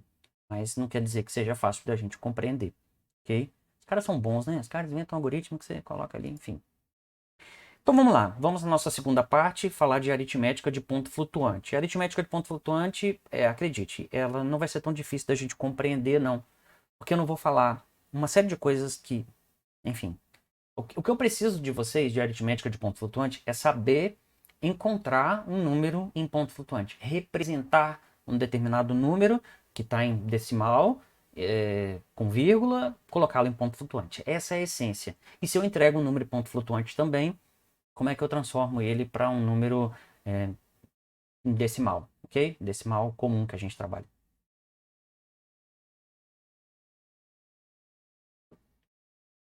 Primeira coisa que eu quero que você compreenda é por que a gente trabalha com o conceito de ponto flutuante. Ponto, professor? Tem uma coisa que você entender, ponto. Ponto flutuante vem da tradução. Floating point. Point, ponto. Ok? Floating point, ponto flutuante. Só que você às vezes não compreende por que a gente chama de ponto. É porque assim, se em inglês eles tentam, como é que eu posso dizer, se distanciar da gente, né? Por exemplo, as unidades de medida nos Estados Unidos, na Europa, na Inglaterra, os países, né, de língua inglesa, fogem do sistema internacional com força, né? Pois é, e a gente aqui no Brasil se vangloria de usar o sistema internacional para praticamente tudo. Sistema internacional, metro, segundo, as unidades múltiplas de metros, graus Celsius, tudo bonitinho, né? Certinho as escalas. Pois é. Só que tem uma coisa que a gente meio que não segue o resto do mundo, ou o resto dos países de língua inglesa, que é o separador de decimal. Sim. Na sua calculadora, quando você for ver que um número ele tem uma parte inteira e uma parte fracionária, você reparou que ali não tem vírgula, ali é um pontinho separando inteiro de fracionário, mas não é porque não dá para fazer uma vírgula com um display de 7 segmentos não, tá pessoal? Dá e seria muito simples de ser feito. O problema é que o divisor, o separador, digamos assim, de decimal e de parte fracionária, na maioria dos países do mundo, eu diria, é o ponto e não a vírgula. E a gente usa o ponto aqui para outra coisa, para separar os milhares, né? A gente coloca 1000, a gente coloca 1,00, vírgula, 0, e coloca aí, dependendo da sua precisão de casas. Já eles, lá nos Estados Unidos e pelo menos a grande maioria dos países europeus, né, que eu vejo literatura sobre o assunto, eles colocam a vírgula como separador de milhares e o ponto como separador da parte decimal, da parte fracionária. Tira isso da sua cabeça. Por que eu falei tudo isso? Eu falei tudo isso porque, na verdade, ponto flutuante, se a gente fosse trazer isso para o português, a gente ia chamar de vírgula flutuante. Mas a gente chama de ponto porque historinha toda que eu contei para vocês. E aí, o que acontece? Então, toda vez que eu falo ponto flutuante, lembra? Seria a ideia de vírgula flutuante. A vírgula fica flutuando para lá ou para cá. O primeiro conceito que a gente trabalha, quando a gente trabalha com números que tem uma parte inteira e uma parte fracionária, é a gente trabalhar com uma vírgula fixa. A vírgula fixa seria o quê, professor? Seria eu especificar ali. Especifico que o número, por exemplo, de 16 bits, ele vai ter, arbitrando aqui, tá? 10 bits para representar a parte inteira, 10 bits para representar, 6 bits para representar a parte fracionária. Na verdade, se eu quisesse colocar sinal nesse número, eu tinha que reservar o primeiro bit ainda para sinal. Então seria o primeiro bit, lá, mais da esquerda, né? Seria o primeiro bit. E o primeiro bit sendo o sinal, então eu teria, estou inventando um exemplo, teria 9 bits para representar a parte inteira e mais 6 bits para representar a parte fracionária. Isso funciona, professor? Funciona. Uma notação de vírgula fixa, ou ponto fixo. Mas não é usado pelo computador, não. E não é usado por uma razão muito simples. Isso é inflexível. Quer um exemplo? Se eu estou medindo, sei lá, peso de seres humanos, adultos. Peso de um adulto, sei lá, considerando a diferença que existe entre homens e mulheres, um adulto, sei lá, pesa de 40 quilos em diante até, sei lá, 150, nossa, 150 quilos, pensando em alguma coisa assim. E aí eu quero que você compreenda o seguinte, eu estou trabalhando ali com uma faixa de números inteiros que eu poderia pensar que vai até 200, por exemplo. E quanto que é relevante de grama para eu contar? Se eu estou medindo o peso de um adulto, sei lá, acho que 100 gramas é uma precisão suficiente, né? Então, se eu estivesse trabalhando com decimal, uma casa após a vírgula já era suficiente para mim. Agora, se eu estou criando uma balança para medir, sei lá, substâncias químicas. Não é isso que você está pensando, não. Um pozinho num laboratório, por exemplo. Um laboratório no fundo de quintal. No laboratório de uma farmacêutica, por exemplo. Ele vai medir em miligramas. Miligrama é o milésimo da grama. Uma casa após a vírgula, se eu estou trabalhando com a ideia de quilograma, não vai medir nada. Então eu preciso de quê? Eu preciso de mais casas após a vírgula se eu preciso de mais precisão na parte fracionária do quilograma, mesmo que eu trabalhe com gramas, eu preciso de muito número na parte fracionária. E aí o que acontece então? O que acontece é que a minha precisão deveria ser deslocada para os números após a vírgula e não para os números antes da vírgula. Só que se eu faço uma representação de ponto fixo, tá fixo. Se eu escolhi, sei lá, que são 6 casas após a vírgula, o 0,0001 é o menor número que eu posso medir e não há nada que eu possa fazer. Já a representação de ponto flutuante vem para possibilitar que a vírgula fique se deslocando, que é mais ou menos o que acontece na sua calculadora. Quando você faz alguma coisa, por exemplo, e ela está lá com... E eu tenho muitos números na parte fracionária. A vírgula vai lá para frente, né? Ela vai lá para frente para quê? Para permitir que você tenha mais casas na parte fracionária. Sei lá, se eu não tenho fração nenhuma, o pontinho, no caso a vírgula, né, o pontinho fica na extrema direita e você considera que tem zeros depois. Então, essa flexibilidade do ponto flutuante, da vírgula flutuante, é exatamente o que a gente precisa para os computadores e é para isso que é por isso que a gente não pode, ou pelo menos não deveria, pegar um número de bits. O computador trabalha com um número de bits fixo, né? Pegar, sei lá, 16 bits e especificar quantos bits vai para inteiro, quantos bits vai para fracionário, porque a gente não faz isso na prática. Na prática, o que a gente faz é estabelecer uma notação de ponto flutuante. E existe uma padronização para o ponto flutuante, que é o alvo da nossa aula de hoje. Mas para a gente compreender ponto flutuante, a gente tem que voltar lá na ideia de notação científica, você lembra? Quando a gente trabalhou com notação científica, vocês devem ter aprendido na escola, no ensino médio em algum momento, né? um número qualquer lá que tem vírgula, o que eu tenho que fazer? Eu tenho que deslocar a vírgula até a primeira casa ali, né? Desde que a primeira casa seja 1, 2, 3, 4, 5, 6, 7, 8, 1, 9, ok? Então seja um número diferente de zero ali, mas de uma casa só. E o restante seja a minha parte fracionária, eu vou vezes 10 elevado ao expoente. Se eu desloquei a minha vírgula para a esquerda, quer dizer que eu estou dividindo o número, ele está diminuindo o número, portanto o meu expoente vai ser positivo. Vezes 10 elevado a um expoente positivo. O número de casas que eu ando para a esquerda é o número que o meu expoente de 10 na base decimal, né? 10 elevado ao expoente. Então, se o expoente for 1, quer dizer que eu estou multiplicando por 10 porque eu dividi por 10, né?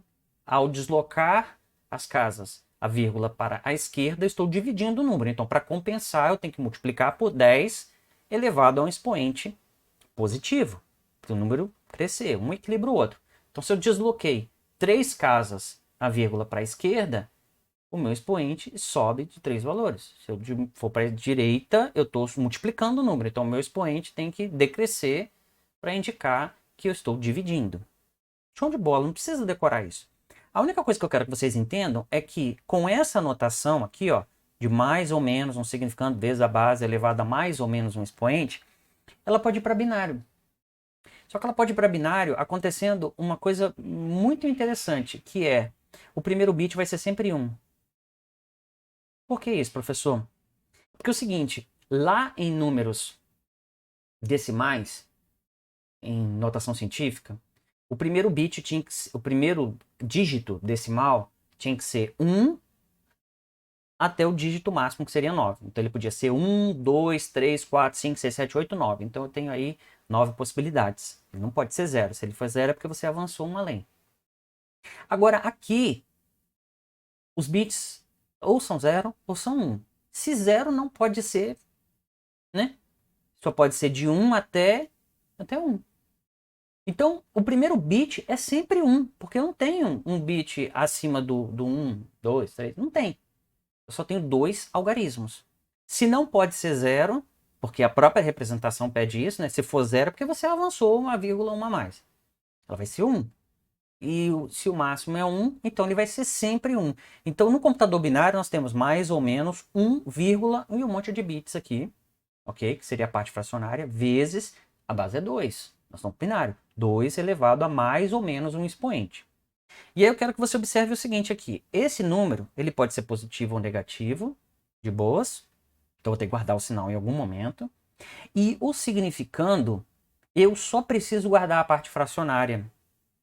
Eu só preciso guardar esses bits que estão do lado de cá, porque esse cara vai ser sempre 1. Não quer dizer que eu estou desprezando.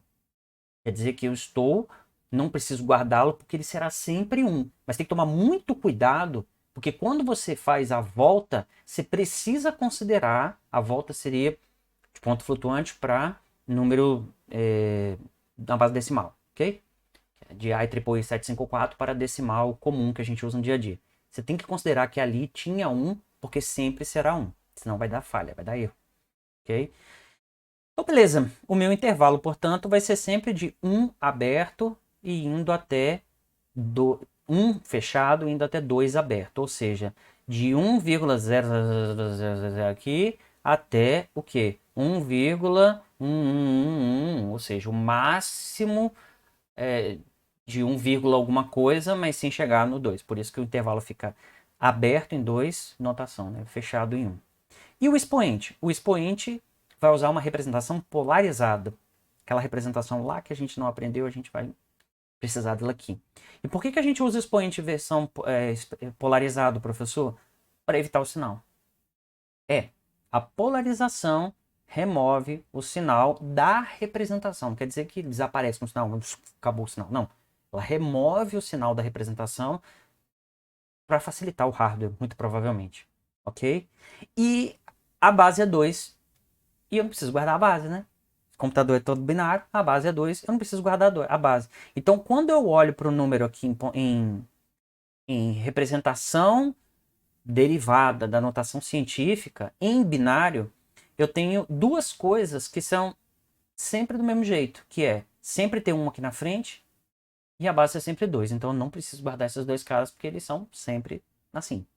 Eu preciso guardar o sinal, eu preciso guardar o que existe de bits depois da vírgula e preciso guardar o expoente. 3 campos, portanto, que é o que a gente vai utilizar.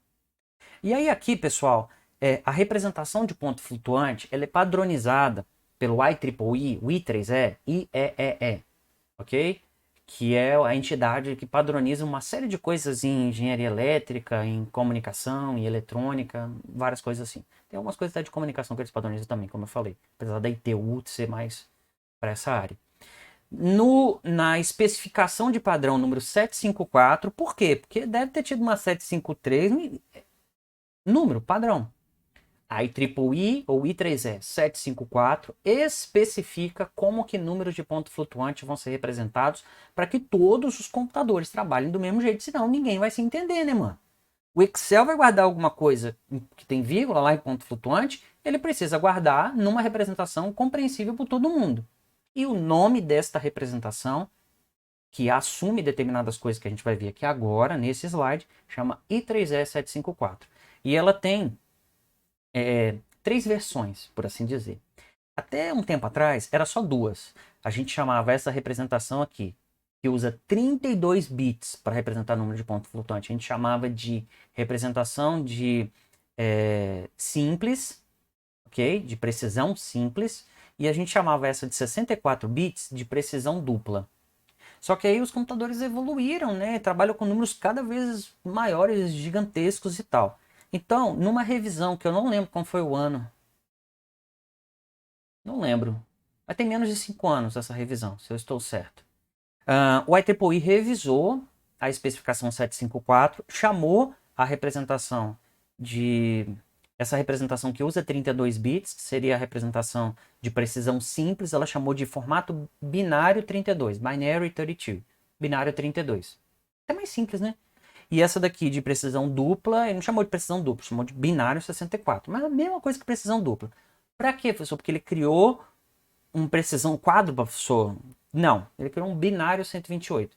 Então fica muito mais simples agora você compreender binário 32, binário 64, binário 128. E por que você precisa saber isso, professor? Você precisa saber porque esse número, esse padrão de bits, ele tem 3 campos. Nesta ordem. O primeiro bit aqui, ó, mais significante, é o bit de sinal nas 3 representações. É o bit de sinal. E aí, o próximo conjunto é o expoente guardado de forma polarizada. E aí, o expoente polarizado na representação de ponto flutuante de precisão simples, que mais modernamente é chamado de binário 32, ela tem 8 bits. Por motivos de que sim, é assim. É assim, tem 8 bits. Ok? É porque você precisa compreender que é uma relação de compromisso, né? Se eu aumento o número de bits por expoente, eu posso fazer o número ficar muito grande. Mas se eu tenho uma quantidade fixa de bits, se eu aumento o número de bits do expoente, eu diminuo a do significando. Então, convencionou-se nesse formato que eu teria 1 bit por sinal, que é o mesmo em todos eles, 8 bits por expoente, 23 bits para o significando. Tem que decorar isso, professor? Tem. 8, 32. Se eu estou trabalhando com formato binário 64, o expoente aumenta em 3 bits, isso já é bastante coisa, vai para 11 bits, e o meu significando vai para 52 bits, e as mesmas regras se aplicam. Tudo bem? Se eu vou para 128 bits, um número extremamente gigantesco, o meu expoente vai para 15 bits, também na forma polarizada, e o meu significando vai para 112 bits. Para você que já entende linguagem C, isso aqui é o float. Ok? Float. Precisão simples, binário 32 em IEEE 754. E esse aqui é o double. O long double seria um número de 8 bits, de 80 bits aqui, que é uma extensão desse cara. Não sei como trabalharia nos compiladores modernos com um número desse tamanho. Provavelmente vai ter um nome binary 128 lá, binário 128 para poder trabalhar. E eu confesso que eu não vi, porque esse tipo de coisa é um tipo de coisa muito particular para uma série de situações. Você precisa entender que com um float, que é de 32 bits, dá para você fazer assim, resolver a maior parte dos problemas que nós temos. A gente vai para double em situações de envolvendo precisão muito alta ou números muito grandes. Astronomia, computação científica e companhia. 128 bits, mano, é um troço violentamente maior do que isso. Mas você tem que saber que existe. Só aí o que, que você vai cobrar? Posso cobrar qualquer um deles. Mas é óbvio que em 99% do tempo eu estou cobrando só precisão simples ou binário 32, mas aquele 1% eu posso cobrar binário 64, basta você lembrar o tamanho dos campos. Binário 128 nunca cobrei não, esse negócio é novo. Vai que, né? Enfim, não precisa decorar esse tipo de coisa, aqui só está mostrando qual é a quantidade de bits e qual é o tamanho de cada um deles, qual é o expoente máximo, qual é o tamanho de número mínimo, o tamanho de número máximo, qual é a precisão. Tá vendo que dá uns negócios bem... Não há necessidade da gente especificar cada um desses caras aqui, não se preocupe. Mas algumas coisas a gente vai ver, que é a questão da polarização a gente vai ver agora. Tá aqui. Esse é... Estourei o microfone, né, professor? Esse é o principal slide que vocês precisam ter de ponto flutuante. Que eu estou ensinando para vocês como você vai representar um número que tem sinal e tem vírgula e está em decimal, do jeito que a gente trabalha lá no dia a dia, a gente vai representar este cara em IEEE 754 aqui de 32 bits. Só que a gente precisa agora voltar lá para a representação de número polarizado para a gente compreender um negócio. Que é aqui, ó.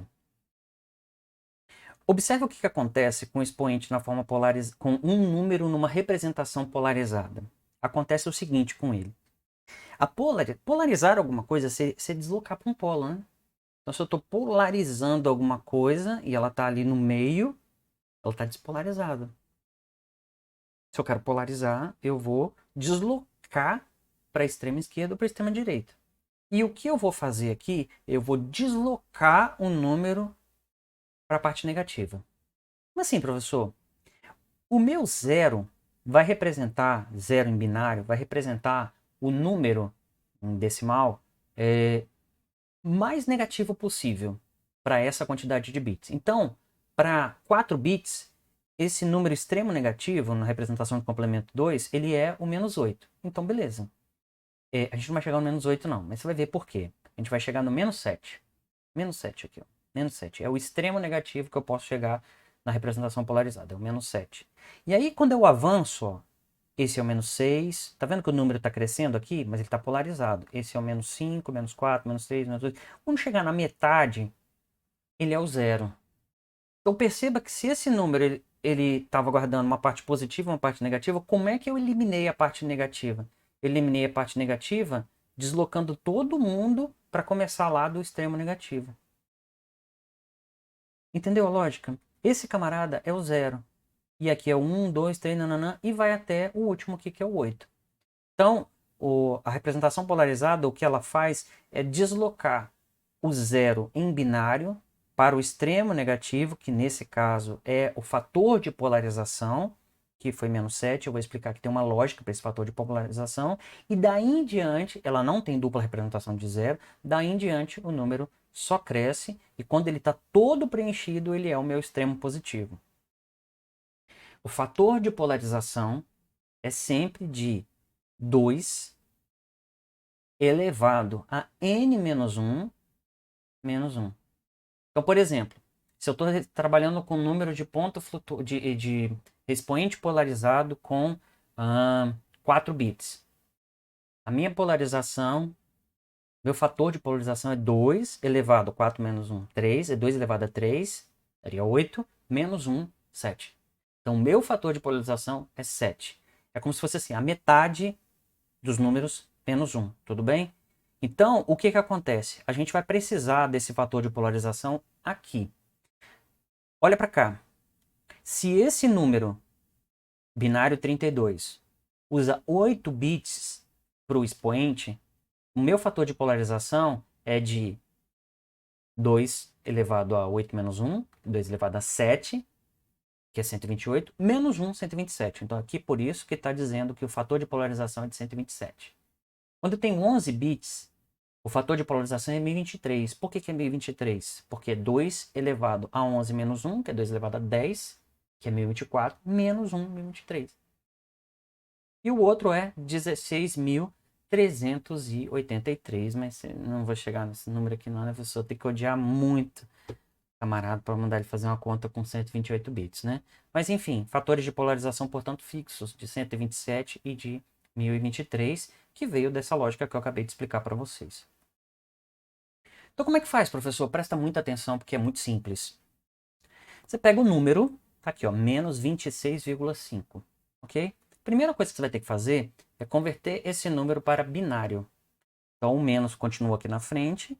Então, você tem o 26, você converte a parte decimal e a parte fracionária separadamente. A parte inteira. A parte inteira do 26 é 11010, ok? E o 0,5 seria a parte fracionária. Tem aquela regrinha lá que a gente já estudou, deveria ter estudado, né? Você já deveria saber. Quando você tem um número e você quer representar um número que vai até 1, né? Um número inferior a 1, de 0 até 1, sem incluir o 1, ok? E você quer representá-lo, esse número fracionário, em binário, você pega e faz 3 coluninhas, lembra? O número vezes 2 maior ou igual a 1, lembra? Então, 0,5 vezes 2, 1,0. Maior ou igual a 1 se for maior ou igual a 1, coloca 1. Se não for, coloca 0. E aí você pega o residual e vai descendo com o residual até converter, ok? Então, por exemplo, aqui, ó, 1875 parece um número muito complicado, muito estranho, mas ele não é. Quando você pega o 0,1875, multiplica por 2, aí vai dar um resultado. Maior ou igual a 2? Maior ou igual a 1? Não é. Então você coloca 0. Pega o residual, multiplica por 2. Maior ou igual a 1? Então você vai chegar até 0, ele vai terminar em 0, e você vai chegar aqui 0,1875 é 0011, depois da vírgula. Tudo bem? Então aqui, ó, é claro que o professor escolheu aqui um número que dá bonitinho aqui em decimal, em binário. Nem todo número bonitinho em binário, aliás, a maioria dos números bonitinhos em decimal não dão números bonitinhos em binário. É uma questão da representação mesmo. Então, o que acontece? Alguns números, por exemplo, precisaria de um monte de casas do lado de cá ou nem teria precisão suficiente para representá-lo. Mas esses são casos à parte que a gente pode trabalhar depois. Aqui, vamos considerar que o professor está sendo gente boa e está colocando números após a vírgula, cuja conversão para binário dá certinho dentro do número de casas bonitinho. Tudo bem? Porque se não for, o único caso que eu considero aqui é quando dá uma dízima, tudo bem? Mas vamos lá. Menos 26,5 convertido para binário dá menos 11010,1. Vezes o que, professor? 2 elevado a 0. Ok? Porque vezes 2 elevado a 0, 2 elevado a 0 é igual a 1. Só coloquei esse 2 elevado a 0 aqui para você entender que agora eu preciso normalizar o número. O que é normalizar? Deslocar a vírgula, ponto, lembra? Deslocar a vírgula para vir aqui, ó, do lado desse 1. Então, eu desloco todo mundo, desloco 1, 2, 3, 4. Menos 1,10101 vezes 2 elevado a 4. Por quê? Porque se eu estou dividindo por 4 bits aqui, 4 casas, estou diminuindo o número. Aqui eu tenho que colocar um expoente positivo. Então, você chegou a um número aqui que é menos 1,10101 vezes 2 elevado a 4. Tudo bem? Agora você tem que aprender a pegar este cara aqui e colocar na representação IEEE 754 de precisão simples ou binário 32, que é o quê? Eu coloquei esse pontinho aqui, mas ele não é vírgula não. É só para separar os campos para você visualizar melhor, tá bom? Então você pode colocar um traço, alguma coisa aqui, mas só para você visualizar. Então esse pontinho não tem nada a ver com vírgula. Ele só está representando a separação entre os campos, 3 campos. 1 bit, 8 bits e quantos bits, professor? 1 bit, 8 bits e... Lembra aqui? 23 bits, né? 1 bit, 8 bits, 23 bits. 1 bit, 11 bits, 52 bits. Ok? Então, 1 bit, 8 bits... Quanto, professor? Pô, já esqueceu, mano. Tem que voltar aqui, ó, 23. Tudo bem? Então, tem que colocar 23 bits aqui, professor. Se eu não colocar, tá errado. Você tem que entender que quando a gente está trabalhando com um número fixo de bits, o computador tem que esperar por aquele número fixo de bits. Se você declarou uma variável que é um inteiro de 32 bits, o computador espera que tenha 32 bits ali. Se você não usou, entre aspas, todos, tem que ter zero representando. Não é terminar de qualquer jeito. Então, olha só. O que eu faço? O primeiro bit aqui é 1, por quê? Porque o sinal é negativo. E o primeiro bit é o sinal. Simples assim, o primeiro bit da esquerda é o sinal. Então, o primeiro bit aqui foi o sinal. E aí, o que eu faço? Eu pego este cara, pulo esses caras aqui por enquanto. Eu vou colocar do lado de cá. Eu não guardo esse 1, lembra? Porque ele é sempre 1. Então, eu coloco, ó, direto mesmo, ó, 1, 0, 1, 0, 1 e completo com zeros até dar 23 bits nesse conjuntinho aqui de valores. Tem que completar e eu vou contar para dar a vez dar 23 bits. Tudo bem? Então eu tenho uma determinada precisão, tá? 23 bits aqui que eu posso colocar do lado de cá. E aqui agora? Aqui você tem que guardar o expoente. Só que ao invés de pegar esse 4 aqui e guardá-lo, sei lá, em complementa 2, você guarda ele polarizado. E para polarizar um número, basta somar com o fator de polarização e pegar o número como se ele nunca tivesse tido sinal. Como assim, professor? O expoente é 4. Soma com 127, dá 131. Vai por mim. Pega esse 131 e coloca aqui do mesmo jeito que você aprendeu lá no comecinho de números binários. Sem sinal, sem nada. 131, tá vendo? Seria 128 mais 2, 130 mais 1, 131. E guardou ele sem sinal. Simples assim. Pegou o número, somou a polarização, 127, e ele vai se tornar positivo. Portanto, vou guardar ele positivo aqui, bonitinho.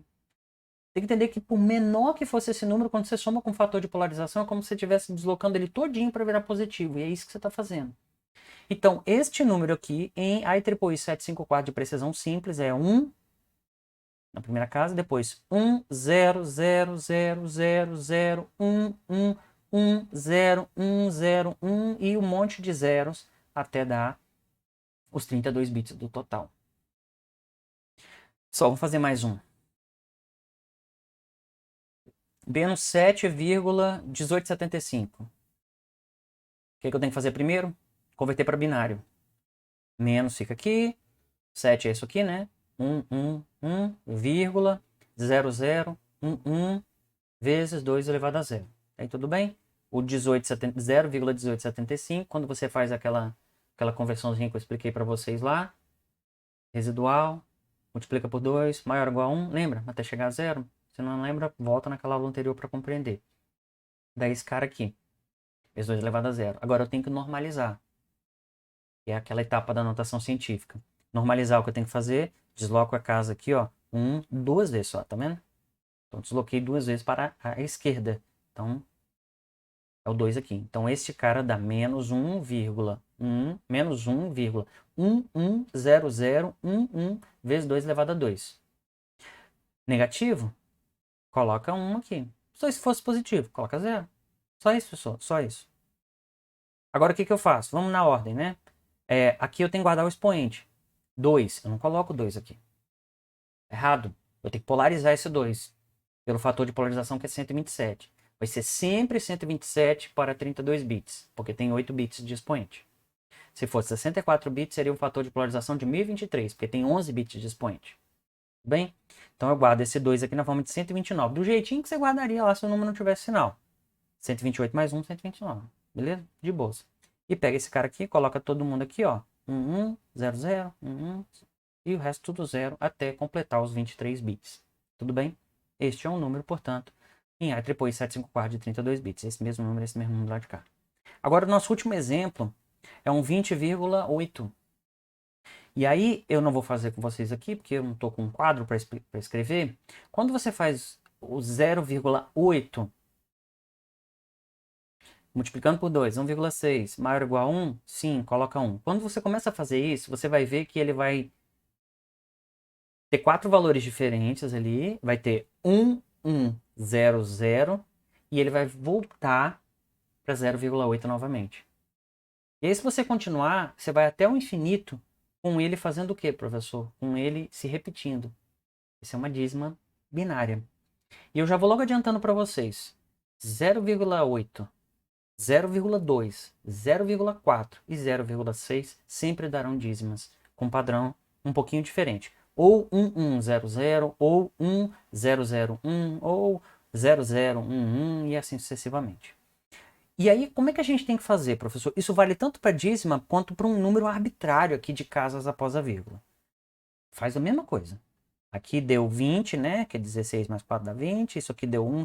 Como eu não posso colocar aqui na fórmula, eu não posso colocar um traço só em cima deste cara, eu estou convencionando com vocês, para efeito de representação, que isso aqui está representando a parte que fica se repetindo para sempre na representação.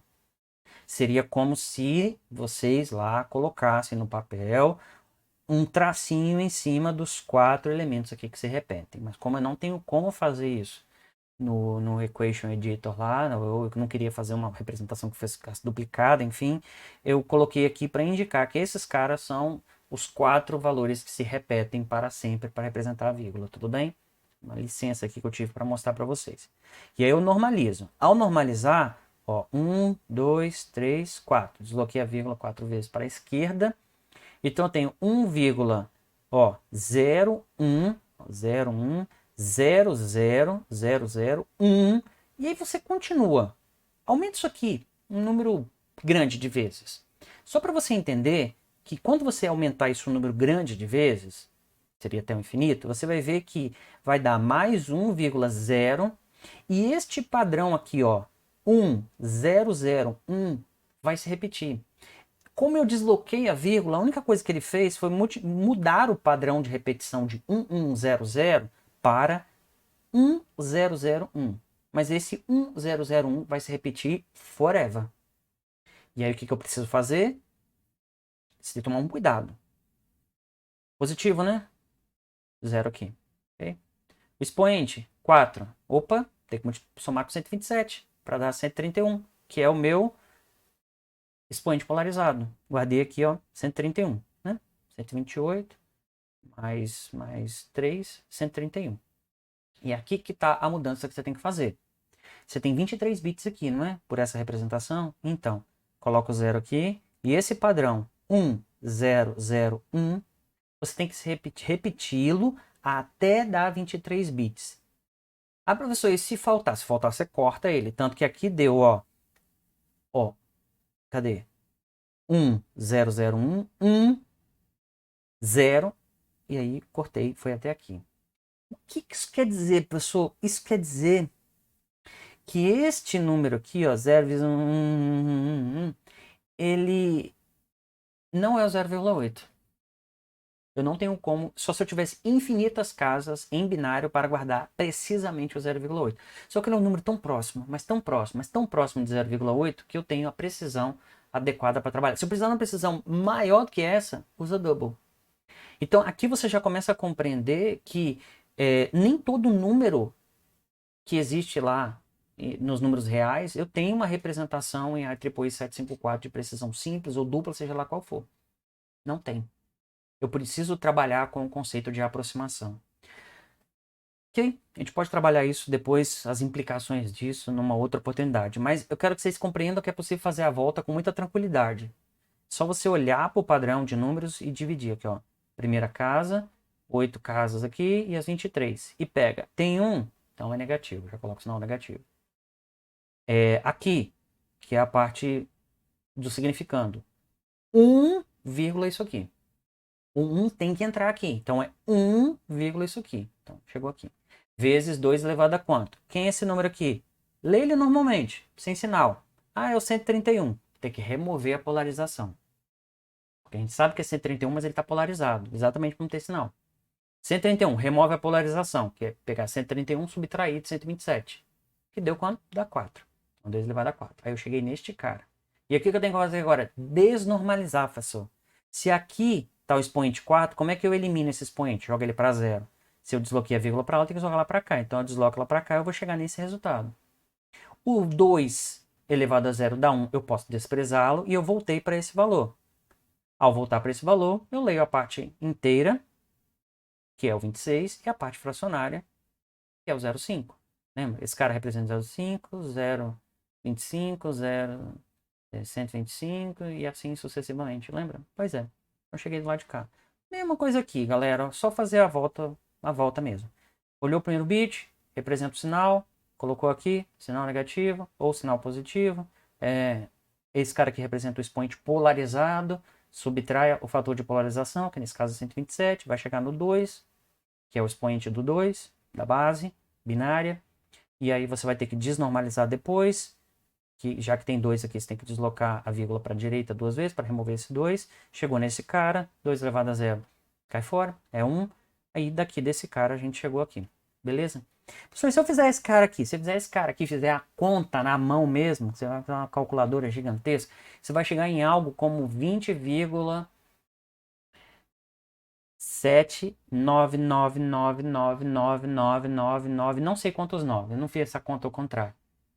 Mas tem tantos 9s que dependendo da calculadora que você fizer, ela vai jogar 20,8.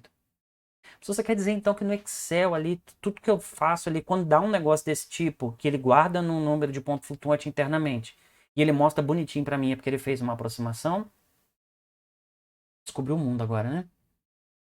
Existe uma série de números que, quando convertidos para binário, eu não tenho números reais, eu não tenho uma representação exata em ponto flutuante. Quer uma representação melhor? Usa 64 bits. Não foi suficiente ainda? Usa 128. Não foi suficiente ainda? Aí, meu filho, o computador tem suas limitações. Tudo bem? E aí, então, essa história do ponto flutuante, você precisa ir compreendendo que, à medida que eu vou me afastando do zero, os números vão ficando mais distantes, porque a influência do expoente vai se tornando muito mais presente nesse cara. Então, aqui está tentando mostrar isso. Quanto mais afastados os números de ponto flutuante estão da origem, mais distantes um do outro fica. É como se fosse um pente que, ao invés de ser dividido igualmente, ele vai se distanciando um filete do outro. Bem, é um conceito que está lá no livro explicado. Em ponto flutuante também, nós temos não apenas overflow dos números negativos ou overflow dos números positivos, né? Ao contrário. A gente tem um outro conceito também chamado de underflow. Um underflow é quando o número é tão pequeno, mas tão pequeno, tão próximo de zero, mas ainda não é zero, que eu entrei dentro da faixa de precisão máxima que eu tenho do número. Isso aqui é um underflow. Underflow é quando o número é tão pequeno, mas tão pequeno que eu não consigo representá-lo. Ele joga para zero. Okay? É um underflow. E aí é lógico que o hardware de ponto flutuante ele tem que verificar muito mais condições para saber se deu overflow positivo, overflow negativo, underflow positivo, underflow negativo. E nós não vamos falar isso nesse nosso capítulo. O que eu quero que vocês saibam fazer é isso aqui. Tanto a ida quanto a volta. Tudo bem? Converter de decimal para IEEE 754 de precisão simples ou dupla. Quer dizer, 32 bits ou 64 bits ou 128, de repente. E depois voltar para binário. Ok? A ida e a volta. E incluindo esses casos que eu falei, como por exemplo aqui a dízima. Beleza? Eu tô falando tanto que a luz aqui está se apagando, acabando a bateria. Mas a aula já está acabando já. E aí, pessoal, se na aritmética de inteiros eu tenho... Na aritmética de inteiros eu estou trabalhando com a soma e a soma e subtração como sendo as mais simples e a operação de multiplicação e divisão como sendo complexas, aqui é o contrário. Multiplicação e divisão de número de ponto flutuante é relativamente simples. Por quê? Porque a multiplicação multiplica os valores aqui, né, os significandos, vezes repete a base e soma os expoentes, ou divide os caras e repete a base e subtrai os expoentes. Uma propriedade dos números com vírgula, né, que você sabe muito bem que era assim, ok? E só que quando eu for fazer a operação de soma ou subtração, lembra lá que você aprendeu que você só pode somar ou subtrair números que têm vírgula depois que você alinhar as vírgulas. Então você precisa alinhar as vírgulas e as vírgulas em ponto flutuante precisam ser alinhadas antes de fazer a operação. O hardware precisa fazer isso. É por isso que trabalhar com ponto flutuante é sempre mais pesado que trabalhar com o número inteiro. Nunca declare um ponto flutuante se não houver necessidade. Se você estiver numa linguagem, evidentemente, que precisa de declaração explícita do tipo da variável. E aí tem os casos aqui, como eu falei, de overflow e underflow, tanto do significando quanto do expoente, porque o expoente também pode estourar, ok? Para mais ou para menos. E aí, aqui está explicando como é que o hardware de multiplicação, de soma e subtração de ponto flutuante faria, né? É uma operação de subtração? Tem que trocar o sinal do subtraindo. Faz a verificação de zero, alinha os caras, adiciona, depois normaliza. Que é isso aqui. O que eu quero que vocês notem aqui? Eu quero que vocês notem que olha o que o hardware precisa considerar para fazer a adição e subtração de ponto flutuante.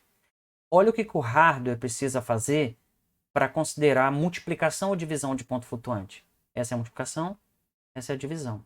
Observa que o número de casas, o número de operações e de condições que tem que ser verificadas é muito menor na divisão, na multiplicação e divisão do que na soma e subtração.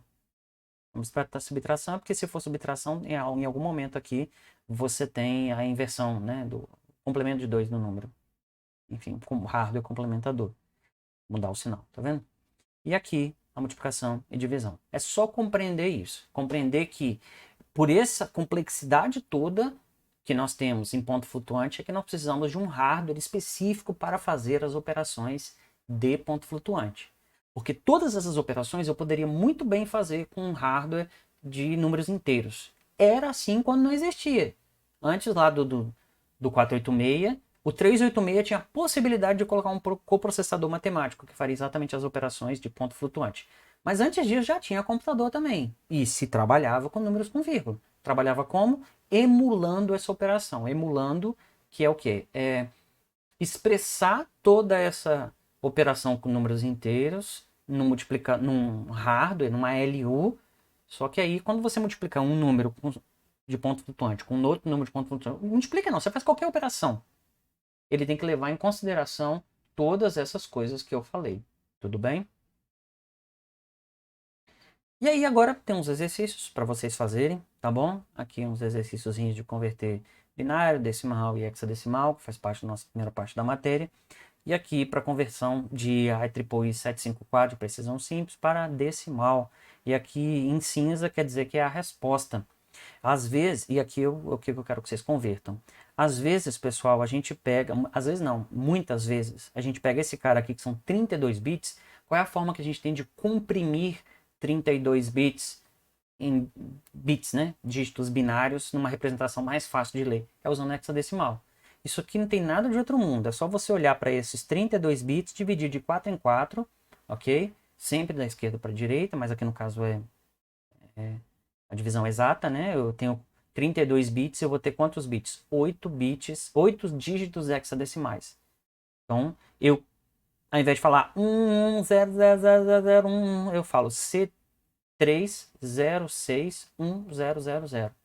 Eu falo de maneira muito mais compacta os 32 bits quando eu uso hexadecimal. Mas não tem nada a ver, não é uma conta complexa não, pelo amor de Deus. É pegar o padrão de 32 bits da esquerda para a direita, aqui ó, de cá para cá, dividido em 4 em 4, e para cada um desses 4 dígitos em binário você colocar o hexadecimal correspondente, porque só serve para reduzir a representação de binária para hexadecimal, para reduzir o número de dígitos.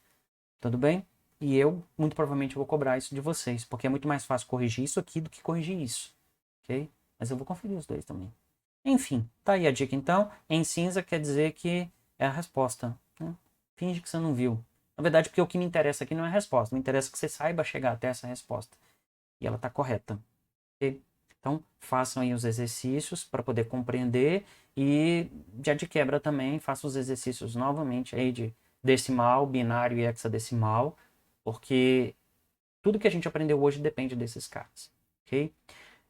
Meu muito obrigado aí para vocês nessa 1h43 aí de aula, mas que fique registrado aí para você, independente de quando você estiver vendo esse vídeo, como que eu trabalho com essas coisas. E tem índices, né, em cada um dos pontos para você voltar e rever novamente, enfim. Se eu errei alguma coisa, deixe seu comentário, enfim.